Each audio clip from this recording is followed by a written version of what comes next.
Thanks, Philip, and welcome to Today in Putnam County, where we talk about all the great things happening in our community. Hope you're having a great Saturday morning. My guests this morning are Judge Gary McKenzie and Julie Chambers, Director of the 13th Judicial District's Recovery Courts. Yes, sir. Good morning, guys. Good morning. Glad to be here. Glad to have you on the show. Thanks for coming. Probably a lot of our listeners do not understand or maybe don't even know what the Recovery Court is.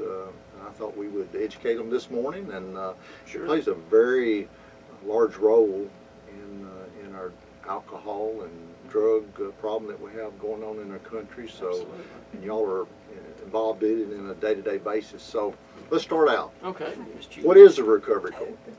The Recovery Court is a judicially supervised program where we take criminal offenders out of the criminal court setting. We place them in this program where there is strict supervision, drug testing, a multidisciplinary team approach, judicial interaction, in hopes to help the addicts recover from their substance use disorder. So it doesn't make a difference, I don't think, whether it's drugs, alcohol, what they may be addicted to. That doesn't have an effect on if they can get in the program. Absolutely. It's just alcohol, drugs, and any... we see a lot of alcohol and drug charges come into the program, but there's also other charges that we'll see, like breaking and entering or things like that, where the underlying issue is alcohol and drugs. So they were on the drugs or alcohol while they caused created the crime. exactly. Reading some info about the program, of course, it's a big part of our government, and we get grants to fund it, come from the state. You have a team that, and we do in Putnam County. We do everything as a team. We do. Right. That's a And great no thing different about with the Yes, recovery right. court judge. So you have a lot of members of that team. Yeah, we Name do. some of those Yeah. and how they all work Sure. together. Well, Ms. Julie can help me with that as well, because she sort of runs this thing. I mean, she puts this team together, and we have different professionals that are doing it. But go ahead. But we've got Judge Gary McKenzie. Obviously, he is the leader of our court. He's the judicial supervisor of the court, so he's our acting judge. Then we've got General Bryant Dunaway, our prosecutor, and then we've got Public Defender Craig Fickling that sits on the team. We've also got different treatment agencies. We've got Elaine Winningham. She's our licensed alcohol and drug addiction counselor. We've got a TDOC probation officer, Holly Royston. She sits on the team. We've got law enforcement. We've got law enforcement from Putnam County Sheriff's Department. We've got law enforcement from the City of Cookeville Police Department. So we've got different law enforcements involved in the program, as well as we've got case managers for the Recovery Court, Amanda Allison. She's wonderful. So we've just got this huge team that comes together, that sits at one table, and we're there just to make sure all the needs of our participants are being met, and we're not missing anything. I mean, we talk about their alcohol and drug counseling, we talk about their mental health counseling, we talk about their housing, their education. Did they have groceries for the week? I mean, we cover everything. All the bases. All the bases, yes. And that's exactly right. And then, of course, we'll talk a little more about the Veterans Treatment Court later, but the part of the team that deals with the Veterans Treatment Court, of course, we have members from the VA and different organizations, the Disabled American Veterans. Some of them help out, and so it's just a lot of the veterans community coming together to help when we deal with the veterans side of the recovery courts. Judge, you ran for office in 2014 I did. when I did. A lot of the rest of us also. We were elected. You see it firsthand on a day-to-day basis. So, what made you want to get involved in the drug recovery court? Well, we see it day in and day out, and the reality is that it is impossible to take every individual that suffers from addiction and lock them up.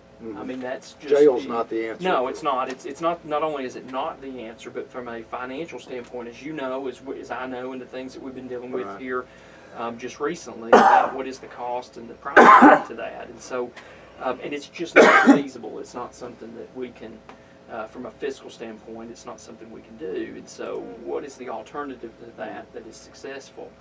And of course, we're dealing with nonviolent offenders. That's an important point too. Is we're not. These are not murderers or rapists or those kind of people. They're not Correct. What we want to do is we want to have room in the jail for those individuals that you just named, and we want to take those nonviolent offenders who are likely to do well and not reoffend, and move them out of that situation so that we have the room for those violent people. And that's part of what the program does as well. Alternative plan. We're talking with Judge Gary McKenzie and Julie Chambers with the recovery courts this morning. How long has the recovery court How long's it been in existence, Julie? The Felony Offender Recovery Court has been in existence since we took our first participant in August of 2011. So, for Got a quite a few while. years yeah, under your belt we do. now. Yeah, we do. So. Recently started by, It was actually originally, Judge it was out of actually Nashville? originally started by Judge Seth Norman out of Nashville. He runs the DC4 program, an absolutely phenomenal program that we actually partner with. We send a lot of our participants down to DC4 to complete the first 12 months of their treatment. So it was originally in Tennessee. The long-term treatment was originally started in Nashville. The original drug court in the nation actually started in Miami-Dade County down in Florida. In Florida. So, back in 1996, I believe. So. wow. So Judge Norman, I met him several times. Yes, He he's came wonderful. up. He's great. Yeah. Wonderful. And Judge McKenzie, you Wonderful. kind of took over I the did. He control mentored from me. him. We had a transition period. When I first got elected, I had approached him about the Veterans Treatment Court and getting that up and running. And it was something that as you were talking about, we was running for election. It was something that was near and dear to my heart. And so, speaking to him, and he wanted to get one started. He had also served too, so we had that kinship between the two of us. And so a mentorship. For the first probably almost a Yeah, I year, would I say believe year, it was, yes. that we were he was mentoring me to take the reins of the court. And that man done a wonderful job. He had really set up a program that I believe in that works, that was based on long-term treatment. He's which is very what we need. dedicated to the. He was, Absolutely. and is, yeah, still is. I should Of course, Yeah. he, like you, on a day-to-day basis, saw all these people Yes. coming through. Yes. Their lives had been turned upside down by an addiction, and like you said, these are not the violent offenders. We're seeing moms and dads and Yes. brothers and Absolutely. sisters, and our youth being hit with Right. an addiction that, without some help, That's right. they were sitting in jail, they were on probation, they were losing their jobs, all kinds of things happened. That's And I correct. think our team, all of us have some connection to why we want to sit on the recovery court team. I mean, I don't think there's a family listening or a family out there that has not been affected by alcohol and drugs in some way. In some way, shape, Yeah. or form. That's exactly right. How many folks been through the system so far? To date, we've had about 130 Wow. be accepted into the program. We've graduated about 45 of those participants, and that may not seem like a huge number, 45, but when you take into the account, It actually is. we have these people for 2 years, and Yeah. sometimes Some 36, three. yeah, sometimes we have 36 3 months. years. That's right. Yeah. So graduating 45 participants, that's a big deal. And, That's a you know, long-term And, program. and then there's, the savings from a financial standpoint. You've got the figure, I know we just had the one graduating class that just recently that saved approximately $500,000, just Oh, a yeah. little under $500,000 to taxpayer. But over the course of the whole program, what was the Since the inception of the program, we've saved roughly about $2.5 million just in incarceration cost Correct. alone. That we So, saved that we didn't have to put these Yes. folks away. yeah, that's real tax savings. That is Yeah. great. You're listening to Today in Putnam County on News Talk 107.7 and 1400 The Hub. I'm Randy Porter, your host. Coming up after the break, more with Judge Gary McKenzie and Julie Chambers. So welcome back to Today in Putnam County. I'm your host, County Mayor Randy Porter. Hope you're having a great Saturday morning. Today we're talking with Judge Gary McKenzie and Julie Chambers about the 13th Judicial Recovery Court. Guys, we have a major drug problem in our country, not just in Putnam County, but in our country, especially with the opiates, and we see that affecting a lot of our folks, our citizens, and Judge, you see it on a daily basis, and Julie do too. And I know, Judge, you're limited sometimes on what you can do with these folks with sentencing or jail or Very alternative true. program, Very true. rehab or something. And so what does it take to qualify for somebody to be accepted into the recovery court? Are there standards that they have to meet? or we something? do. We have eligibility criteria, and probably the most important of that eligibility criteria is nonviolent felony offenders. Okay. We can't take anybody with violent offenses into the program. That's just for safety of the staff, safety of the treatment staff, but also for safety of the community. We don't want to have violent offenders out there in some type of diversion program. Right. So that's probably first and foremost. There has to be an agreement with the sentencing judge, the DA's office, and the counselor for the applicant. But that's just kind of a tip of the iceberg of some of the eligibility criteria. So it's not just anybody can walk into this No. program. It's special Yeah, individuals. That's correct. It And is. Brian Dunaway, our district attorney, does a really good job, his office. And so when there's a referral that comes in and it comes to him, he screens them. He usually, if not always, he reaches out to the victim of the case and he sees if they're interested in possibility of the accused being allowed to do this. And so usually has their consent and an understanding of what the program will be. And in a lot of times the program itself, which we'll talk about I'm sure in a little bit, can require more more inpatient time than they actually would get if they served. They were in the sense. Yes, correct. So it's not an easy program. Definitely not. Walk us through, for our listeners, what these folks have to go through. And I know it's very strenuous and very strict. So take us from the start to the finish and kind of walk us through the day-to-day things that these folks have to do. Like we stated earlier, our program's a 24-month long program, so we take a long-term approach to treatment. Right. The first 12 months usually is at an inpatient treatment facility, and we've got 2 treatment facilities in the state of Tennessee that we partner with, one down in Nashville called DC4, and then one up in Wartburg, Tennessee called Morgan County Residential Recovery Court. So we send our people away from the Upper Cumberland area for 12 months. While they're away, they get alcohol and drug counseling, they get mental health counseling if needed, and just time away from the community to heal and to become clean and sober. Once they successfully complete the inpatient component of their program, and they transition back out to the Upper Cumberland, and we have several transitional living houses, or sober living homes if you will, that we utilize. We place these individuals for at least 3 months into these transitional living houses, and when they're first placed there, they start the outpatient portion of the drug court, or the recovery court program.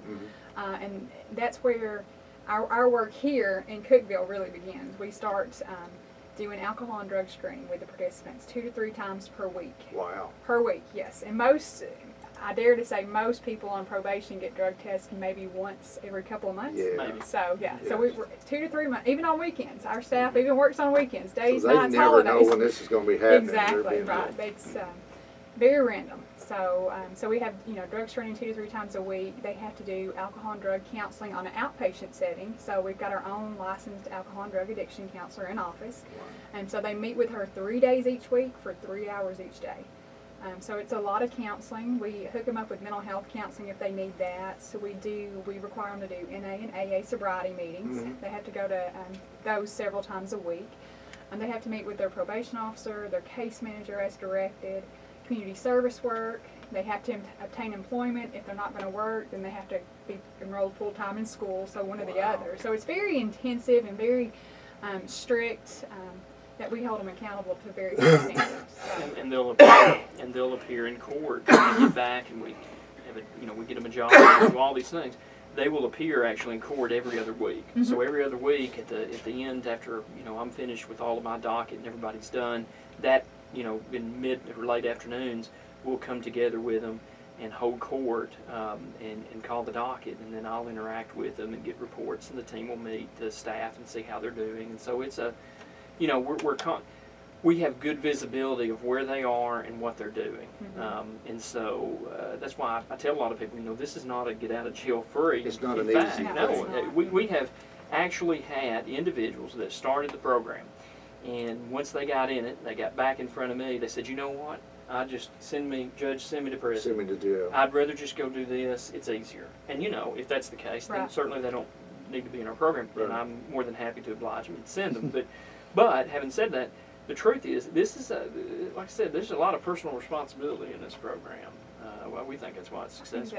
Exactly. And we always say, we like to say that our clients don't go any more than 48 hours without being seen by from the treatment staff, probation, or somebody from the recovery court community. So That's right. it's they're supervised highly. So Yes. Well, the key in that first few months is getting them out of the community. Oh, absolutely. Away from their friends, That's right. their enablers That is correct. will help them. You see a lot of folks that go to rehab, they go to these 30-day programs, they come back, they're right back with the same friends, the same people, enabling them again. So Yeah, that's one of the things I've said, and I say this, and it's the truth. You talk about treatment and what is the treatment options. Well, we're dealing with people with opioid epidemic, opioid problems, and methamphetamine we see. Now, I'm going to tell you something. I know Ralph's Donuts. I love Ralph Donuts. oh, me too. I think everybody does. And I listen, love them. you could send me to a program for 30 days, and I can assure you, you will not break me from my addiction to Ralph Donuts. Now, imagine 30 days for I'm not sure methamphetamine. 60 or 90 days would do it. No, yeah. exactly. And so that's my point. I mean, we're dealing with people that are addicted to highly addictive substances. And that's why that 12 months, that long-term portion of our program is key to success, in my opinion. I agree with Absolutely. you. Get them away from the That's community. it's so easy with the drugs that we have today for folks to get addicted. Mm-hmm. And I know we talk about addicted personalities, and some people are more prone than others, but I know you see it on a day-to-day basis, and we see it at our jail, we see it in our community of folks that they had a surgery, they had an accident, they take painkillers to help them get through, and then they get addicted to these painkillers. When you look at the folks that are coming through, is there one more than the other? Well, illegal drugs versus prescription? When we first started the program back in 2011, we seen a lot of meth charges, but that has changed over the years. Now we're seeing a lot of opiate charges, like prescription charges or something related to opioids. So it's definitely changed. Yeah, so. and that's not to say that methamphetamine Exactly, is still yeah. it's still a problem prevalent. too. But those are the two substances we see is opioid prescription pain pills, methamphetamine. Now we also have some alcohol, but that is not predominantly. It's methamphetamine and opioids. Those two. Great.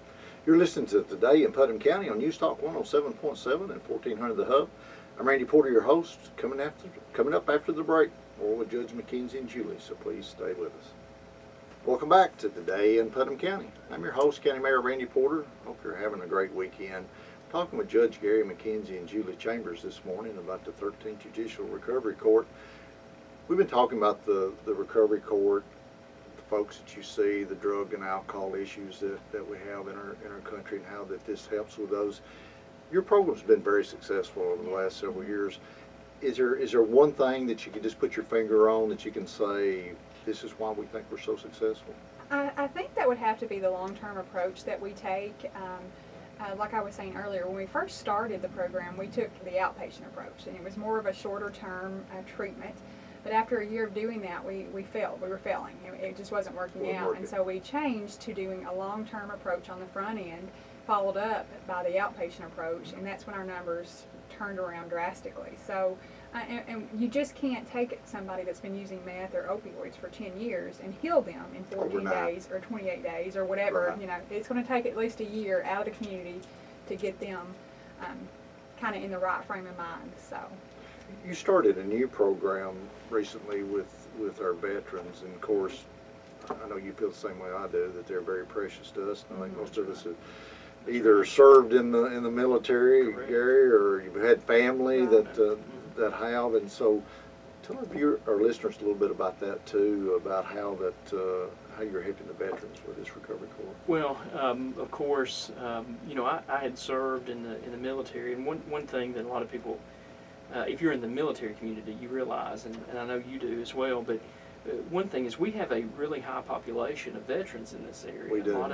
A lot of people don't realize that, you're talking 278th country, even though I was 196 engineers and we give each other a hard time. But we were actually over. I was over in Iraq at the time that the 278 had got over in Iraq, and we were on our way out, and they were on their way in. But there's a large population of reservists that have served in this area.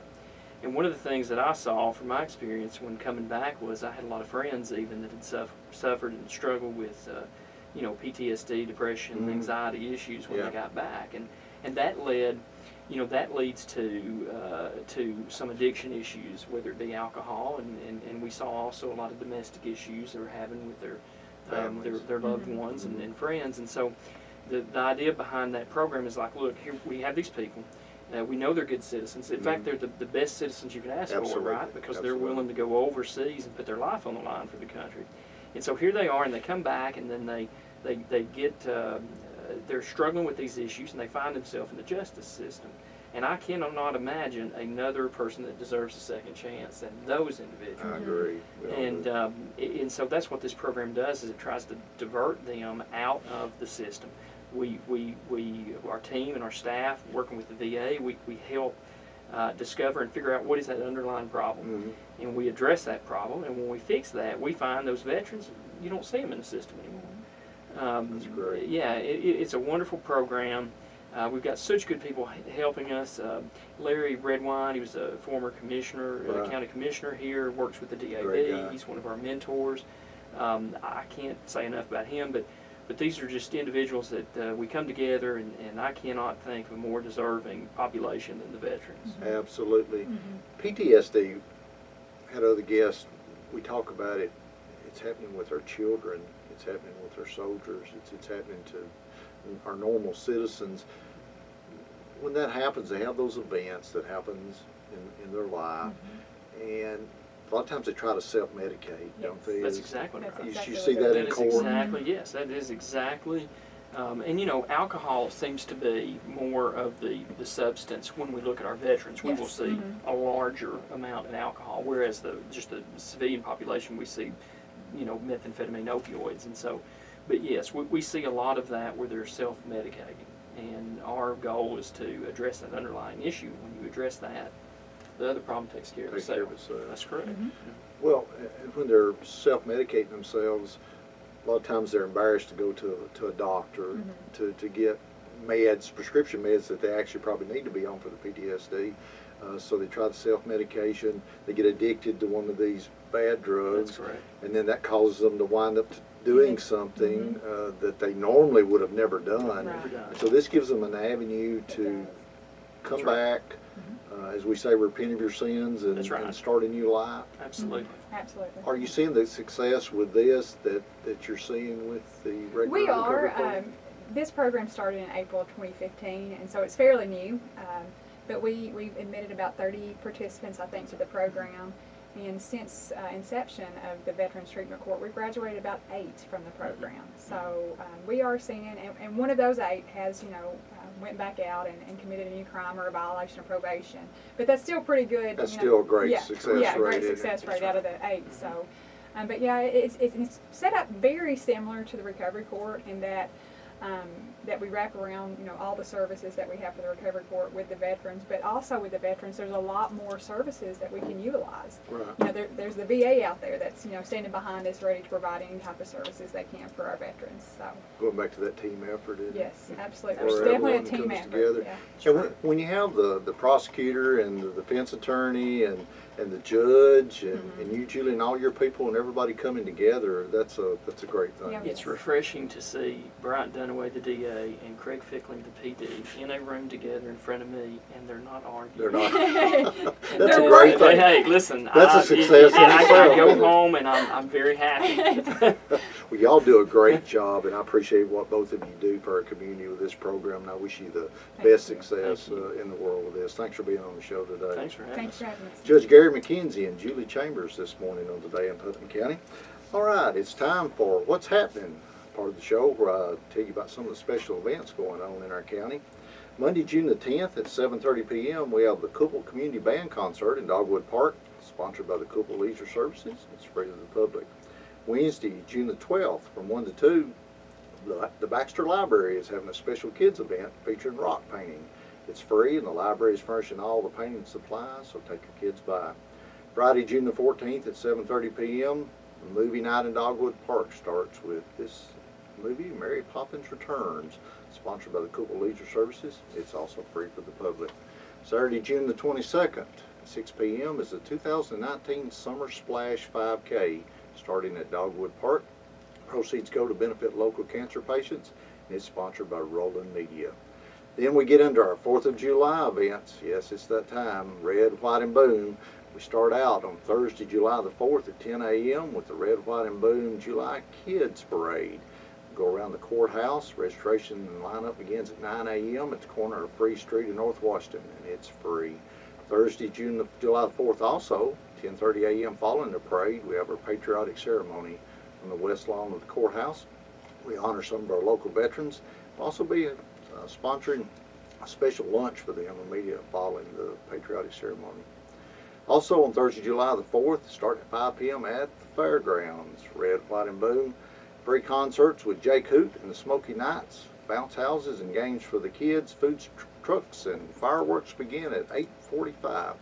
Good thing about all of it, it's free, so come out and join us. And then Saturday and Sunday, July 6th and 7th, we have Slide Coupal. Starts at downtown on Broad Street, 11 a.m. to 8 p.m. on Saturday, and Sunday from 12 noon to 8 p.m. And that's what's happening this next coming month in Putnam County. For more details on any of these events, go to my website, randyporter.org. And finally, this morning, I'll leave you with something to think about. We've been talking this morning with Judge McKenzie and Julie with the recovery court system. We have a major drug problem in our country with not only illegal drugs, but prescription. Many lives are being destroyed by this horrific problem. Our young people are dying daily of overdoses from street drugs that are laced with fentanyl, a very strong painkiller, where just touching it can absorb into your body and kill you. We have to work on solutions to fix the problem. Education of our youth has to be a big part of the solution, making sure our kids know how dangerous the drugs can be and how easily addictive they can be. Making sure prescription drugs not used or destroyed and not left around the house for easy access. Our country has survived many issues in its 243-year existence, and I have faith we can solve this one too, if we work together, just like the Recovery Court is doing. That's our show for today. I want to thank my guests, Judge Gary McKenzie and Julie Chambers, for being with us. I hope you'll join us every Saturday morning at 10:30 a.m. for Today in Putnam County on News Talk 107.7 and 1400 The Hub. You can also download the WHUB app and listen to us on your cell phone. If you missed any of our shows, go to my website, randyporter.org. As always, thanks to Marconi Award winner Brent Carl Fleshman for producing my show each week. I'm County Mayor Randy Porter, hoping you have a great rest of your Saturday, and may God continue to bless our great county.